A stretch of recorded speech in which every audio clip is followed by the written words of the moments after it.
حتى أهل البدع والأهواء، أهل البدع العقائدية وأهل البدع السياسية. أنا أقول بيننا وبينكم السلف، بيننا وبينكم الكتب، كان فيقول البدع بيننا وبينكم. Kita lanjutkan pembahasan dari Kitabul Adab, masih di muka surat 28 dari Al-Mustawas Salis, level yang ketiga. Betul ya, atau 27 kok? Iya 27. 27 sudah belum? Sudah, berarti 28. Iya. Kalau adar wa min adanum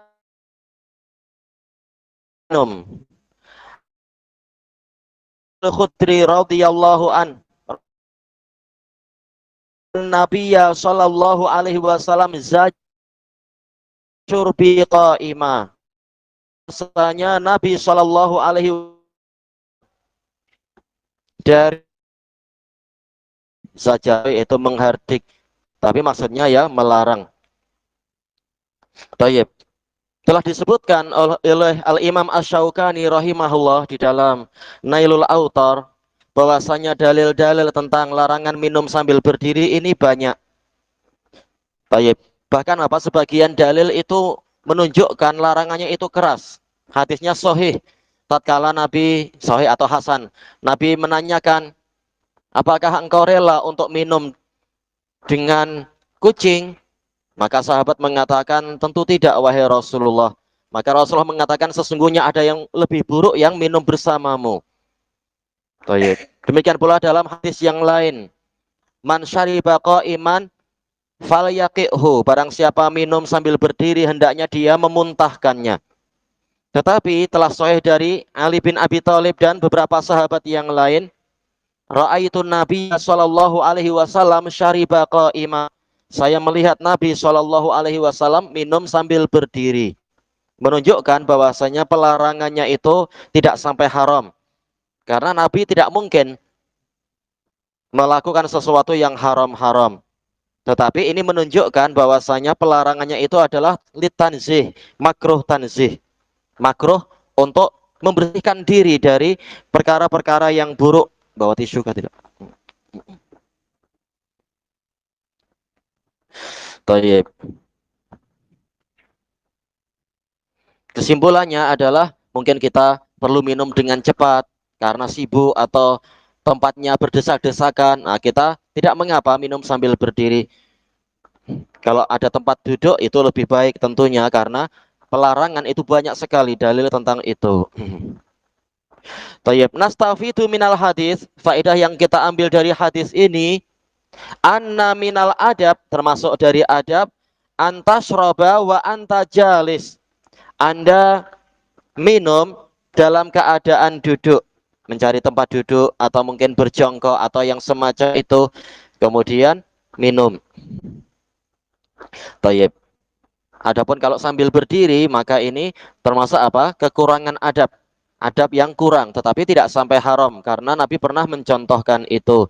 Kita tahu di dalam usul fikih, kalau ada dalil yang nampak bertentangan, maka kita harus menggabungkannya, menjamakkannya. Dan tidak boleh kita mengatakan, oh itu khusus untuk Nabi. Tidak dikatakan seperti itu. Dijelaskan oleh Al-Hafidz Ibnu Hajar rahimahullah, dakwal khususiyah tahtaju ila dalil wal aslu adamuh. Dakwaan khususiyah, bahwasanya amalan ini khusus untuk Nabi, itu memerlukan dalil. Dan hukum asalnya tidak ada dalil untuk itu. Hukum asalnya adalah apa? Perbuatan Nabi itu untuk dicontoh. Perbuatan Nabi itu untuk diteladani, untuk diikuti. Memang Nabi datang untuk diikuti. Siapa yang boleh membantu mengingatkan tentang dalilnya? Nabi itu adalah teladan yang baik. Siapa yang ingat dalilnya? Insya Allah anak-anak ada yang ingat kok dalam surat Al-Ahzab. Siapa yang ingat dalilnya? Teladan yang baik. Laqad, ada dibantu tuh. Laqad. Anak-anak menyerah. Bapak-bapak aja. Abu Naim aja. Ewa laqad kana lakum fi Rasulillahi uswatun hasanah. Sungguh telah ada untuk kalian pada diri Rasulullah teladan yang baik. Tayyib. Dan juga Allah Ta'ala sudah menyebutkan bahwasanya di antara syarat sah, iya.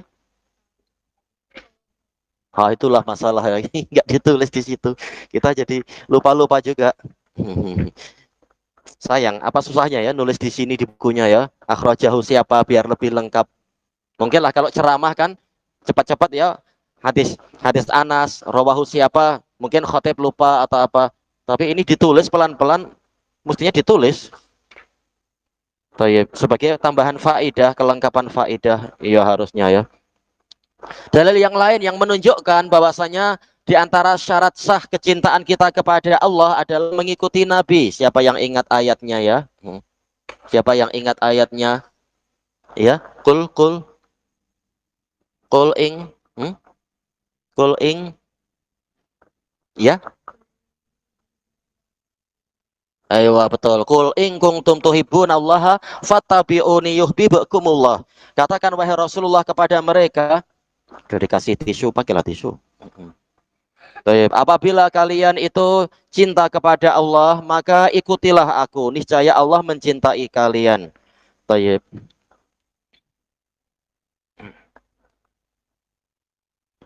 Maka hukum asalnya perbuatan Nabi adalah untuk diikuti, bukan hanya untuk diri beliau sendiri. Berarti orang yang ikut Nabi dalam artian minum sambil berdiri, dia tidak melakukan yang dosa karena ikut Nabi. Tapi karena Nabi banyak melarang itu menunjukkan ini tidak digalakkan minum sambil berdiri. Tapi apa?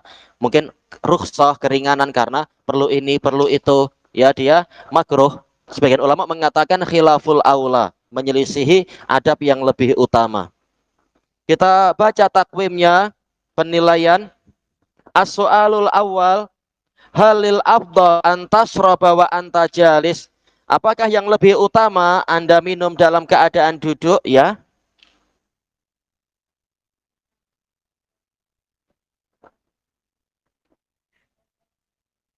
Ewa. Naam, al-afdal an asroba wa ana jalis. Yang lebih utama adalah saya minum sambil duduk. Yang kedua, kaifa tashrab? Bagaimana Anda minum ya?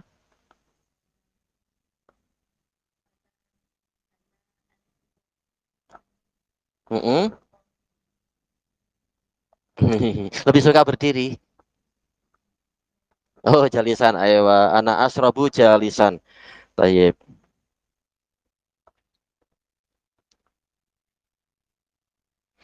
Kemudian yang berikutnya adar susamin, pelajaran yang ke-8 muraja, mengkaji ulang.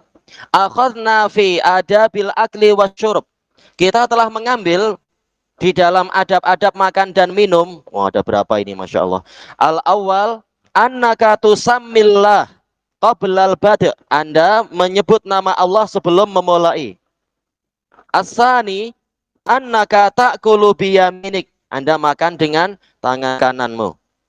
As-salis annaka ta'kulu mimma yalik. Anda makan dari yang dekat denganmu. Wal yali yaitu yang dekat. Baik. Kemudian ar-rabi yang keempat wa annaka la tatanaffasu dakhilas syarab.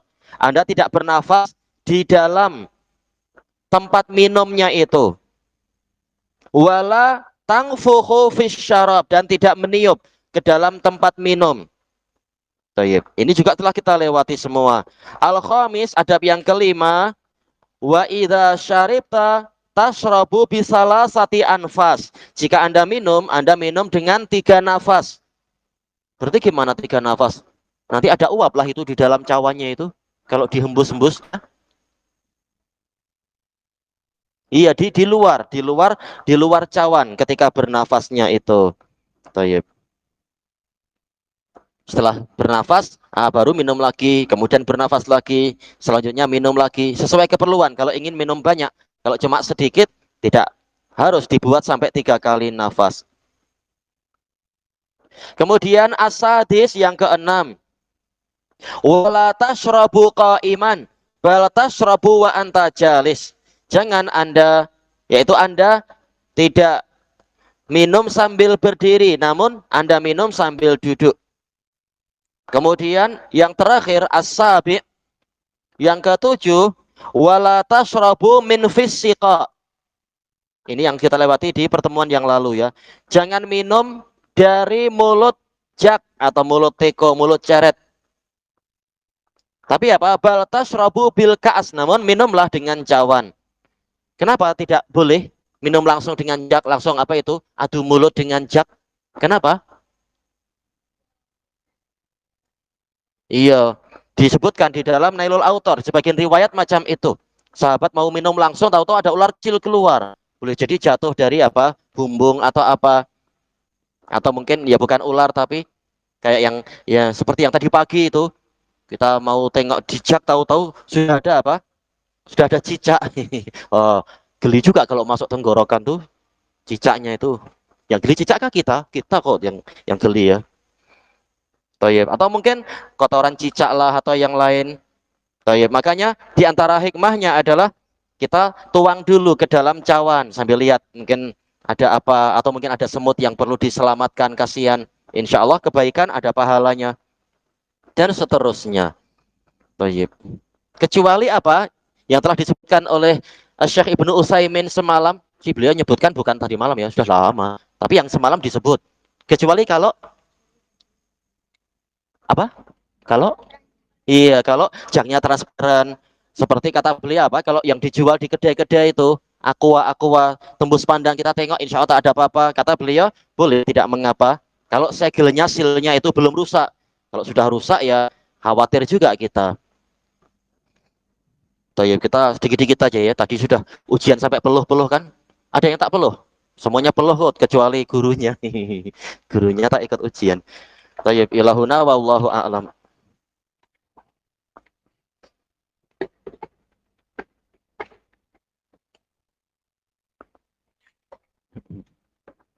Bismillahirrahmanirrahim. Kita dengan memohon pertolongan pada Allah akan melanjutkan pembahasan silsilah dari karya Al-Imam Muhammad bin Abdul Wahab An-Najdi rahimahullah, masuk kepada Al-Qawaidul Arba, kaidah-kaidah yang 4. Dan untuk memudahkan para pelajar, kita membaca syarah yang Anda dapatkan di internet adalah syarah Fadilatul Syekh Shalih Al-Fauzan hafizahullah. Di Damat rata-rata memakai apa? Syarahnya Imam Ibnu Utsaimin. Cuma Anda cari di internet kemarin tidak dapat yang cetakannya jelas. Tak apa, kita pakai punya Syekh Fauzan, tidak masalah. Lebih ringkas insya Allah malah. Cuma kita mulai dari mana akhirnya? Mungkin dari muka surat 5 mungkin ya, mukadimah ini. Karena tidak jelas penulis mukadimahnya apakah Syekh Fauzan atau yang lain. Iya, akhirnya itu. Thayyib, al-muqaddimah, pembuka atau kata pengantar. Alhamdulillah wa sallallahu wa sallama ala nabiyyina Muhammad wa ala alihi wa sahbihi amma ba'd. Fahada syarhun lil qawaidil arba. Maka ini adalah syarah penjelasan untuk qawaidul arba. Al-qawaid jamak dari qaidah, dia adalah muannas. Makanya naat yang berupa adat itu jadi mudzakkar, bukan arba'ah tapi arba'. Baik, kaidah yang 4. Allati, masing-masing perhatian ya, tengok. Allafaha Syekhul Islam Al-Mujaddid, yang ditulis, yang disusun oleh Syekhul Islam pembaharu Muhammad Ibnu Abdul Wahab rahimahullah. Beliau ulama wafatnya tahun 1200-an. Tapi ya berdakwahnya ya sebelum itu. Li'annani lam ara man syarahaha. Karena saya belum pernah melihat orang yang mensyarahnya. Mungkin di zaman itu, di zaman Syekh Shalih Fauzan waktu itu. Sekarang jelas sudah banyak sekali. Ahbabtu an asyrahaha, maka saya ingin untuk menjelaskannya. Hasba wus'i, sesuai dengan kemampuan saya, wa taqati, dan kekuatan saya. Wallahu ya'fu amma qassarat fi. Akhirnya ini salah bacaan. Amma qassartu fi, semoga Allah memaafkan dari apa yang saya kurang di dalamnya. Sekarang kita masuk ke muka surat 7. Kira-kira yang ke Ayo, yang keenam ini adalah tulisan tangan kalau tidak salah. Tulisan tangan dari Syekh Soleh Fauzan. Baik.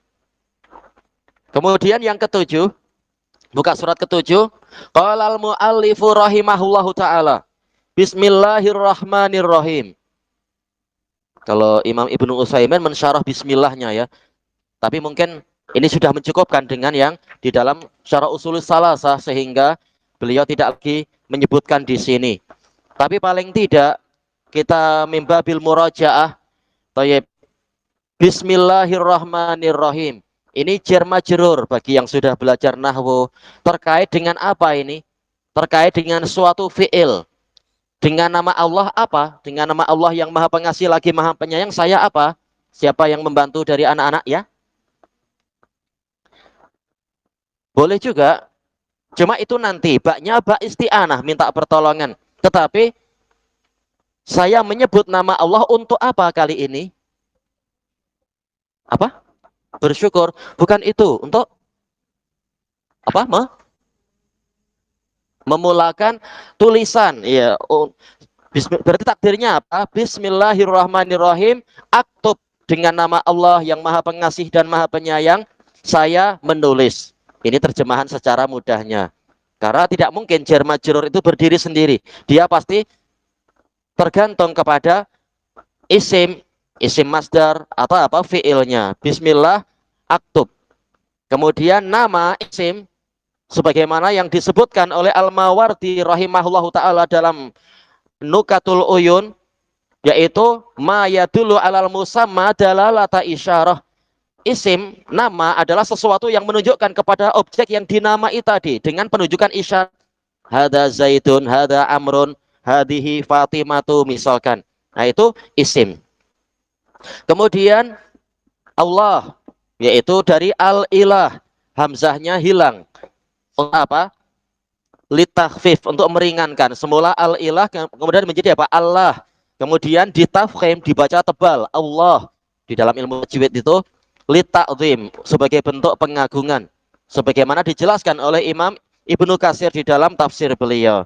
Dan al-ilah bermakna al-ma'luh, yaitu dzul uluhiyah wal ubudiyah, yang memiliki hak untuk disembah dan diibadahi. Jadi namanya memang sesuai dengan hakikatnya. Allah adalah yang berhak untuk disembah. Ar-Rahman, ini wazan fa'lan, menunjukkan apa? Luas dan penuh. Yaitu alladzi la yazal walam yazal muttasifan birrahmatil wasi'ah, yang terus-menerus dan senantiasa memiliki sifat rahmat yang luas. Berarti Ar-Rahman ini sifat dzatiyah, menunjukkan kepada zatnya. Sementara Ar-Rahim alladzi yarhamu may yasha'u min ibadih, zat yang menyayangi siapa yang dia kehendaki dari para hambanya. Ini sifat fi'liyah karena terkait dengan kehendak.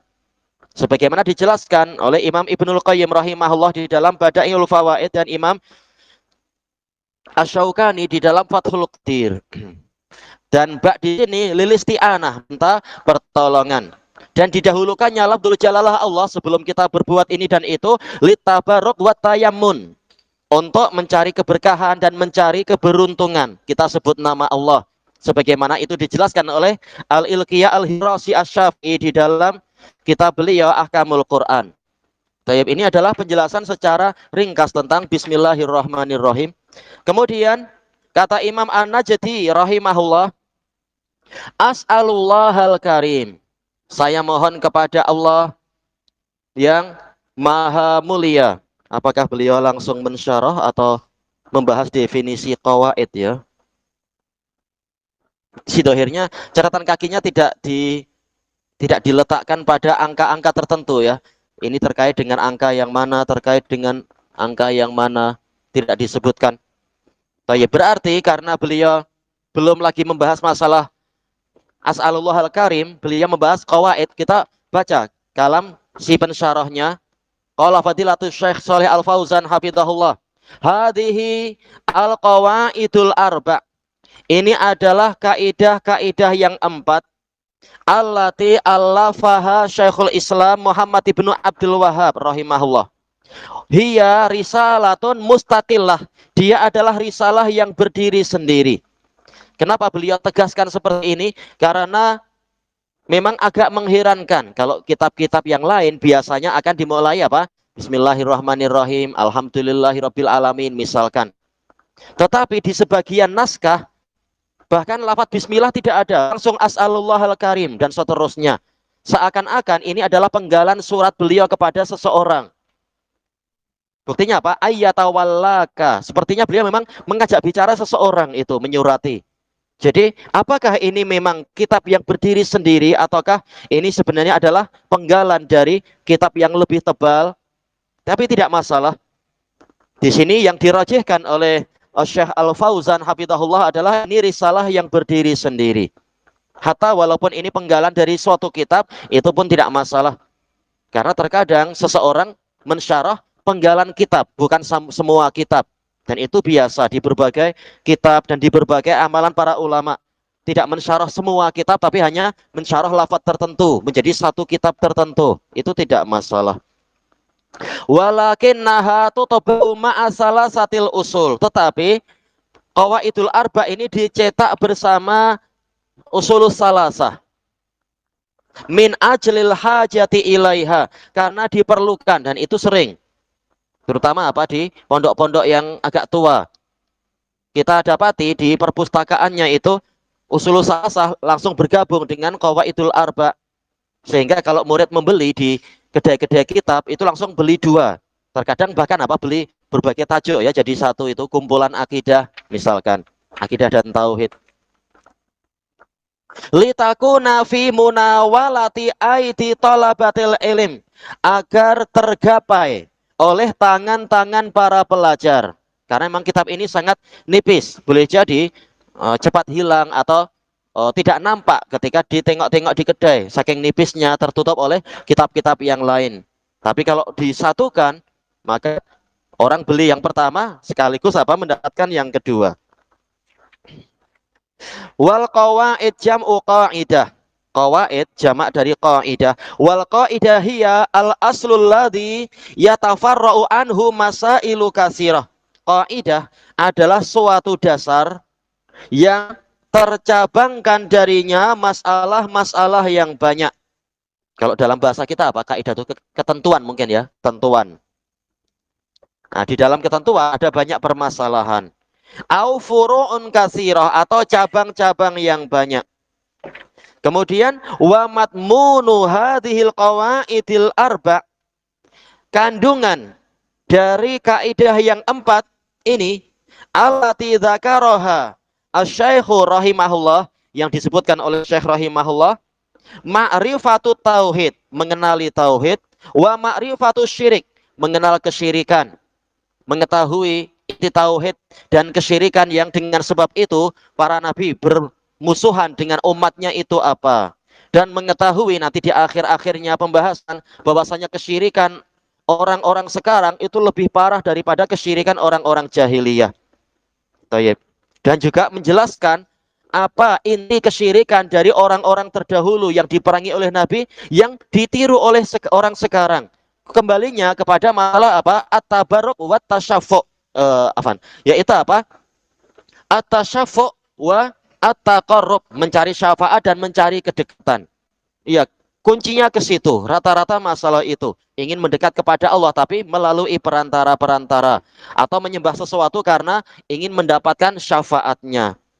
Inti dari kitab ini adalah permasalahan itu. Sekarang, wa mahiyal qaidah fi tauhid, apa kaidah di dalam tauhid? Wa mahiyal qaidatu fi syirik, apa kaidah kita di dalam kesyirikan? Bahas oleh beliau. Li'anna katsiran minan nas, karena banyak dari umat manusia yatakhabbatuna fi hadzainil amrain, mereka melanggar-langgar tanpa basirah di dalam dua perkara ini. At-takhabbut itu sebagaimana dijelaskan oleh Ibnul Mandur di dalam Lisanul Arab, itu diambil dari kalimat khabtul aswa, yaitu onta betina yang rabun yang melanggar-langgar. Khabat itu adalah berjalan tanpa apa istilahnya? Tanpa arah, tanpa mengetahui arah, tanpa tentu halanya, hala dan tujuan, karena dia rabun dia. Tak tahu, onta boleh tak pakai spek mata? Entah. Tanya untanya. Baik. Sehingga apa? Melanggar-langgar. Demikianlah keadaan kebanyakan manusia. Menyuruh tauhid atau melarang syirik. Tapi mereka sendiri masih banyak pergi ke bomoh-bomoh, ke dukun. Atau membuat persembahan-persembahan untuk jin-jin tertentu misalkan. Atau masih meyakini ada hari-hari sial atau peristiwa-peristiwa sial dan sebagainya. Sehingga banyak dari mereka tidak paham karena tidak diajari oleh kiainya atau ustadz-ustadznya tentang hakikat tauhid dan syirik. Yatakhabbatuna fi makna tauhid mahu. Mereka melanggar-langgar di dalam masalah makna tauhid. Apa itu? Malah yang diajarkan kepada mereka adalah tauhid adalah apa? Bersatunya Tuhan dengan hambanya, yaitu al-ittihad. Berarti apa? Oh, guru saya levelnya sangat tinggi, sudah bersatu dengan Tuhan. Itulah yang dikatakan tauhid, penyatuan katanya. Ini salah dan sangat salah karena bukan itu tauhid yang diajarkan oleh Allah dan Rasul-Nya. Wa yatakhabbatuna fi makna syirik. Mereka melanggar-langgar di dalam masalah kesyirikan. Mereka tidak tahu arah, asal menabrak saja. Syirik tapi tidak menyangka itu adalah kesyirikan. Thayyib. Mereka tahu yang namanya syirik adalah menyembah yang lain. Tapi prakteknya mereka sehari-harinya banyak menyembah yang lain. Karena apa? Tidak diajari oleh kiainya. Kalau kita kasih nasihat, kalian Wahabi, kalian dengki saja, misalkan, atau apa tuduhan-tuduhan yang buruk. Kalian tidak cinta Nabi, tidak cinta orang soleh, dan sebagainya. Seperti yang diceritakan oleh teman Ana beberapa hari yang lalu. Karena tidak melakukan tahlilan, akhirnya apa? Akhirnya rumahnya dibaling pakai bata. Kaca-kaca jadi pecah. Ini jahat sekali dan mau diusir dari kampungnya. Padahal dia sekedar ikut Nabi. Nabi tidak tahlilan, dia tidak tahlilan. Tapi ya tiap hari baca tahlil. Tapi tidaklah seperti yang diajarkan oleh para pelaku bid'ah itu. Yang punya syiriknya itu. Thayyib. Qal kullun yufassiruhuma ala hasabi hawa. Setiap orang menafsirkan tauhid dan syirik sesuai dengan hawa nafsunya. Iya, kalau ahli kalam, mereka mengatakan tauhid adalah apa? Yang namanya tauhid la muhtari'a illallah. Tidak ada yang mampu mencipta kecuali Allah. Atau seperti yang disebutkan oleh jamaah tabligh, la qadira 'alal ikhtira'i illallah. Tidak ada yang mampu untuk mencipta kecuali Allah. Kata mereka, inilah tauhid. Na'udzubillah, ini akidah yang salah. Thayyib. Adapun kalau orang-orang Mu'tazilah mengatakan tauhid yaitu tajridullahi ta'ala anil qadar, yaitu bukan, ya tauhid katanya adalah tajridullahi ta'ala anis sifat, mengosongkan Allah dari sifat. Itulah tauhid kata mereka. Kalau sifatnya banyak, kalau Allah punya sifat berarti Allah itu banyak, berarti bukan tauhid. Ini penipuan yang sangat jahil tentunya. Baik. Adapun kalau sufiyah yaitu tadi yang namanya tauhid adalah ittihad, ya rahmukallah, menyatunya makhluk dengan Tuhannya. Atau beberapa definisi yang mereka sebut-sebut itu. Padahal yang betul tauhid itu dari apa? Wahada yuwahidu tauhidan. Sebagaimana dijelaskan oleh Khalil bin Ahmad Al-Farahi di dalam Kitabul Ain dan juga dijelaskan oleh Ibnu Faris. Ibnu Faris dalam apa? Mu'jam Maqayisil Lughah. Yaitu apa? Ja'lu syai' wahidan. Menjadikan sesuatu itu satu saja, yaitu hanya menyembah Allah semata, bukan menyembah yang lain-lain. Ilah itu cukup satu. Walakinnal wajib, akan tetapi yang wajib adalah annana narji'u fi taqaidina, kita di dalam membuat kaidah. Taqaid itu ada yuqa itu membuat kaidah. Kita kembalinya adalah kepada Alkitab Sunnah, kepada wahyu, bukan kepada ra'yu. Yep. Liyakuna hadat taqaidan sahihan saliman, agar kaidah yang kita buat itu adalah kaidah yang benar, yang selamat, ma'khudan min kitabillah, diambil dari kitabullah, wa sunnati rasulihi sallallahu alaihi wasallam, dan sunnah rasulnya sallallahu alaihi wasallam. Sebagaimana misalkan kalau di dalam Al-Quran misalkan apa? Dzalika bi annallaha huwal haqq wa anna tad'u wa anna ma yad'una min dunihi huwal batil. Yang demikian itu adalah karena Allah itulah satu-satunya yang benar. Dan bahwasanya yang mereka sembah selain Allah itulah yang batil. Dan juga Allah Ta'ala mengatakan Wa ma arsalna min qablika mir rasulin illa nuhi ilaihi annahu la ilaha illa ana fa'budun. Dan tidaklah kami utuskan kepada seorang rasul pun sebelummu kecuali kami wahyukan kepadanya bahwasanya la ilaha illa ana, tiada sesembahan yang benar kecuali aku, fa'budun, maka sembahlah aku. Berarti tauhid adalah apa? Yaitu menunggalkan Allah di dalam ibadah, bukan sekedar di dalam masalah rububiyah, keyakinan mencipta, bukan, tapi dalam peribadatan. Baik. Demikian pula tatkala Nabi mengatakan, kalau dalam hadis misalkan, yaitu hadis yang diriwayatkan oleh Imam Bukhari dan Muslim, tetapi lafaz ini adalah lafaz Muslim. Tatkala Nabi mengutuskan Mu'ad ibnu Jabal ke Yaman, beliau mengatakan, innaka taqdum ala qaumin min ahlil kitab falyakun awwala ma tad'um ilahi ayyuwahhidullah. Sesungguhnya engkau akan mendatangi suatu kaum dari ahli kitab, maka hendaknya yang pertama kali engkau serukan kepada mereka adalah agar mereka mentauhidkan Allah. Padahal bukankah mereka sudah mengatakan la ilaha illallah, cuma apa? Musa Rasulullah misalkan. Tapi masalahnya Allah sudah mengatakan ittakhadhu ahbarahum wa ruhbanahum arbaba min dunillah wal masiha ibna Maryam wa ma umiru illa liya'budu ilaha wahida la ilaha illa huwa subhanahu amma yusyrikun. Mereka mengambil ulama-ulama mereka dan rahib-rahib mereka, ahli ibadah mereka sebagai rob-rob selain Allah, dan juga mengambil Isa ibnu Maryam sebagai rob selain Allah. Padahal tidaklah mereka diperintahkan kecuali untuk menyembah satu sesembahan saja. Tiada sesembahan yang benar kecuali Dia, Maha Suci Dia dari apa yang mereka persekutukan. Thayyib. Ini menunjukkan bahwasanya walaupun mereka sudah bersyahadat dan punya kitab suci, akan tetapi mereka berlebihan di dalam menaati pemuka agama mereka. Pemuka agama mereka menghalalkan sesuatu yang Allah haramkan, tahu-tahu mereka ikut menghalalkan. Atau sebaliknya, pemuka agama mereka mengharamkan apa yang Allah halalkan, maka mereka ikut mengharamkan. Nah, itulah peribadatan tersebut. Sebagaimana dalam hadis yang hasan li ghairih yang diriwayatkan oleh Imam Ahmad dan Ashabus Sunan dari cerita Adi bin Hatim itu. Menunjukkan bahwasanya yang tauhid, yang mana Nabi memerintahkan Mu'ad untuk mendakwai ahli kitab, adalah bukan sekedar semata-mata masalah apa?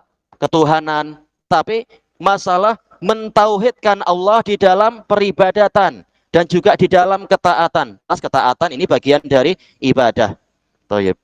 Nah, itulah hakikat tauhid, yaitu hanya menyembah Allah dan meninggalkan yang lain. Nah, dengan kita kembali kepada makna-makna yang terkandung dalam Quran wa Sunnah, tahulah kita tauhid yang hakiki itu apa. Qalla siyama fi hadzainil amraynil azimain, terutamanya lagi di dalam dua perkara yang agung ini, at-tauhid wasyirik. Baik, kelanjutannya besok insyaallah, wallahu a'lam. Subhanakallahumma wa bihamdika la ilaha illa anta astaghfiruka wa atubu ilaik. Walhamdulillahirabbil alamin. Jazakumullahu khairan.